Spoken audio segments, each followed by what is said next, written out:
중국과 인도 국경에서 45년 만에 총격이 발생한 데 이어 중국 관영 언론이 전쟁 준비도 돼 있다고 위협하면서 양국이 일촉즉발의 위기를 맞고 있습니다. 이번 대립은 6단전에 이어 총격전까지 벌어지며 다음은 중화기 교전으로 확대될 가능성도 있다고 하는데요. 실제로 양국이 국경 분쟁 지역의 군사력을 증강하면서 탱크까지 배치해 탱크전이 발생할 가능성이 대두되고 있는 가운데 한국산 무기들이 주목을 받고 있습니다. 해발 4,000m가 넘고 기온이 영하 45도까지 내려가는 라다크 지역은 탱크를 운영하기에는 좋지 않은 환경인데요. 또한 산악지대는 지형이 험준해 탱크의 기동이 제한됩니다. 게다가 산소 농도가 낮아 탱크 디젤 엔진이 정상적인 성능을 발휘할 수 없습니다. 이 때문에 중국은 무겁고 둔한 중형 탱크 대신 보병에게 큰 위협이 될 수 있는 경전차를 라다크 인근에 배치했습니다. 네, 안녕하십니까.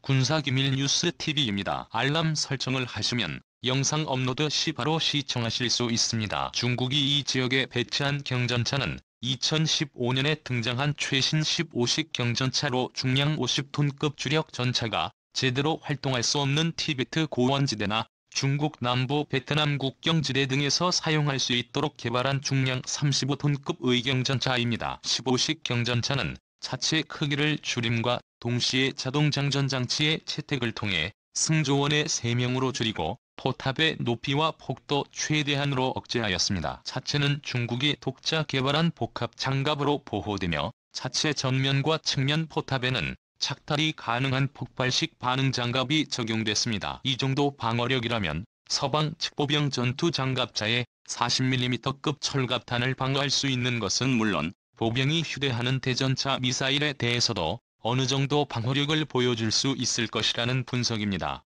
화력 역시 준수한데요. 중국은 15식 경전차의 주포로 105mm 규격을 채택했습니다. 중국 측이 공개한 재원에 따르면 주포는 날개 한정식 철갑탄을 사격했을 때 1km 거리에서 균질하면 강판 300mm급 대전차, 고폭탄을 사격했을 때 거리 관계없이 유효 사거리 내에서 400mm급 관통력을 가진 것으로 알려져 있습니다. 이 정도 수준이면 인도그루이 T-72급 전차를 충분히 파괴할 수 있습니다. 15식은 필요할 경우 주포에서 발사되는 GP4 발사대 전차 미사일도 쓸 수 있는데요.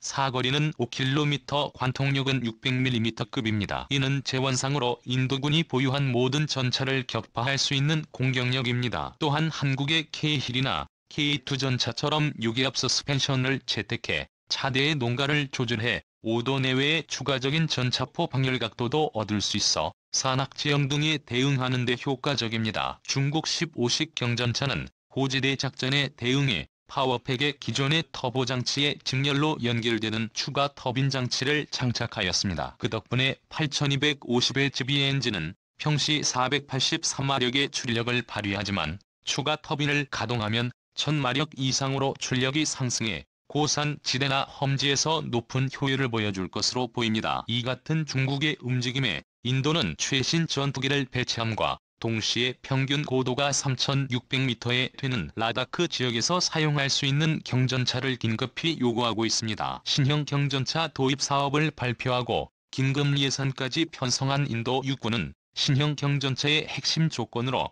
공수와 화력 그리고 즉각 조달을 꼽았는데요. 77개나 U-76 같은 수송기로 공중 수송이 가능하고 적전차를 일격에 무력화시킬 수 있는 강력한 화력도 갖춰야 합니다. 최대한 빨리 납품될 수 있도록 이미 생산 중이거나 생산 라인이 갖춰져 있어야 합니다. 경전차가 시급한 인도군의 대안 중 하나가 바로 한국에서 수입한 K-20 기반형 경전차입니다. 지난 7월 27일 인도의 국방과학연구소인 DRDO가 K-9 자주포 기반 경전차 개발 사업에 발표하였습니다. 인도 육군은 파키스탄과 국경 분쟁에서 중국의 자주포를 뭉개버린 K-9 자주포를 상당히 신뢰하는데요. 중국과의 국경 분쟁에 대비해 K-9 자주포의 3000m 이상의 고산지역 기동 테스트를 실시한 결과 K-9 자주포에 장착된 1000마력급의 MP880의 파워팩과 기동체계가 고산 지역에서도 효과적으로 작동됨을 확인했습니다.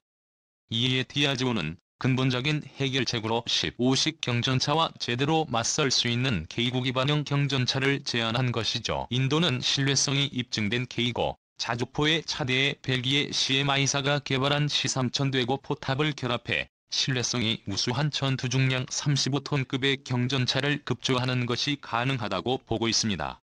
C3000대 포탑은 전체 중량이 4-5톤에 불과하지만 나토 표준 L7 전차포 탄약을 발사할 수 있는 100mm 고압 저반 동포를 장착하고 있습니다. 장착된 105mm포의 보안각은 플러스 40도 마이너스 10도이며 자동 장전 장치를 갖추고 있어 전차장과 포수만으로 운용이 가능합니다. 그리고 수요국에 따라 다양한 사격 지휘 체계를 장착할 수 있으며 포탑 자동 장전 장치에는 도발의 탄을 장전할 수 있습니다. 즉 활용 면에서는 중국 15식 경전차에 전혀 꿀리지 않습니다. K구 자주포 차대는 10m 거리 안에서 폭발한 152mm 고폭탄 파편 방어를 위하여 두께 19mm의 고경도 철판을 갖추고 있어 14.5mm 철갑탄 방어까지 가능합니다. 인도 육군의 두 번째 대하는 경전차를 직접 도입하는 방법입니다. 가장 많이 거론되는 경전차는 러시아제 스포르트인데요. 인도가 스포르트를 1순위로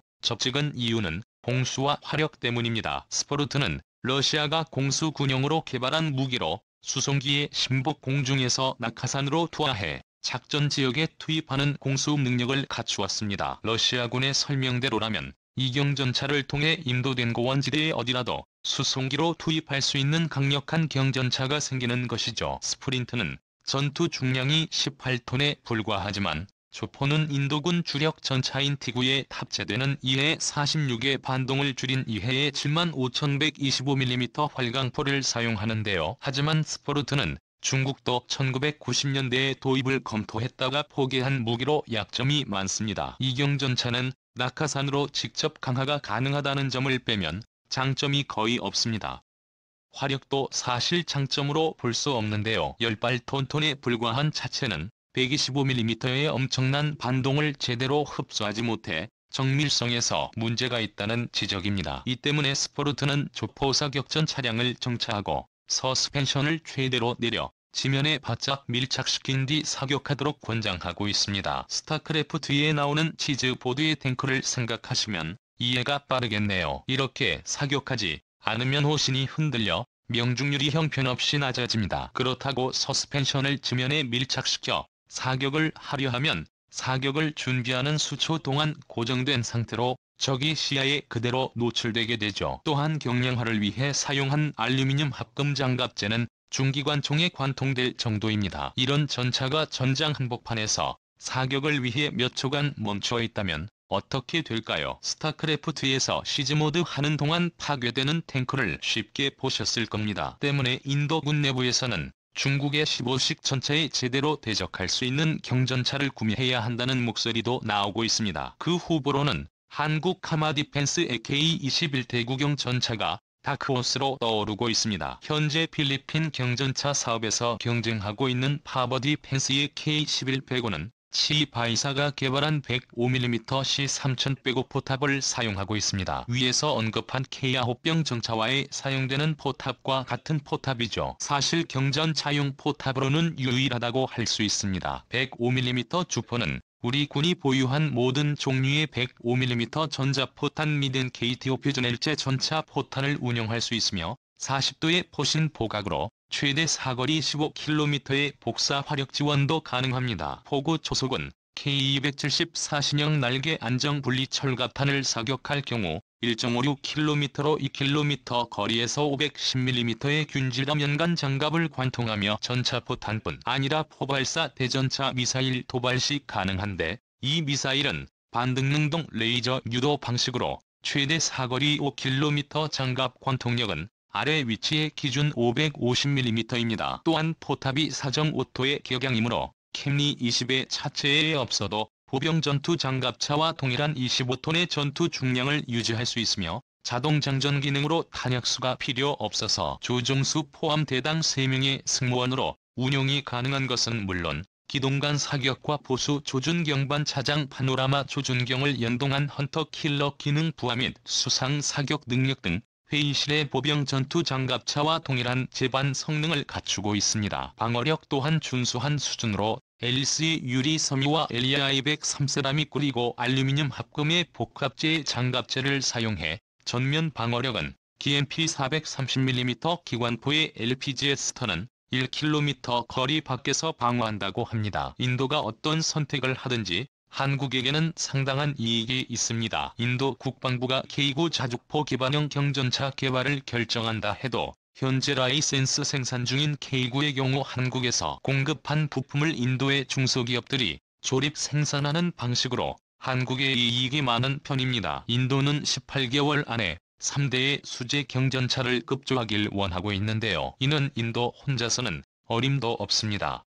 특히나 100mm C3000대고 포탑은 기존 K9 자주포 포탑과 비교해 아주 가볍고 반동도 약하므로 포탑에 맞추어 개발된 기동차대 전체에 대한 대규모 재설계가 필요합니다. 말이 K9 기반의 JK9 부품을 활용해 신형 경전차 차대를 새롭게 개발하는 것이나 마찬가지입니다. K9 자주포를 설계한 한화테크원 기술진들이 L&T족 기술 인력으로 참가해 K9 개조 사업을 지원할 가능성이 높습니다. 이렇게 해서 K9 기반 경전차가 개발되면 구성체계 중의 상당수는 한국이 제공할 가능성이 높습니다. 그 이유는 신뢰성이 필요한 차대용 고경도, 강판부터 시작해 H의 수요 유기압 현수 장치와 궤도 심지어 장착된 MP880의 엔진마저도 독일제가 아니라 공대의 STX 엔진이 공급하고 있기 때문입니다. 인도 입장에서도 높은 신뢰성이 요구되는 기동 부품을 국산화할 여유가 없으므로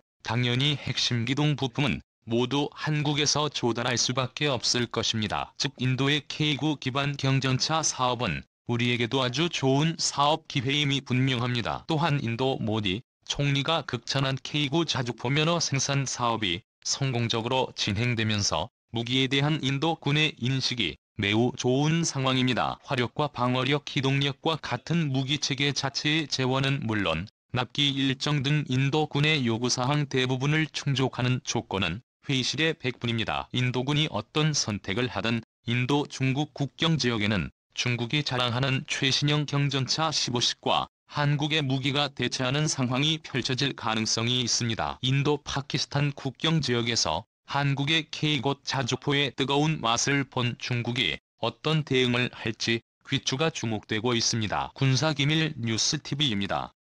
다음 영상에서 만나요. 시청해주셔서 감사합니다.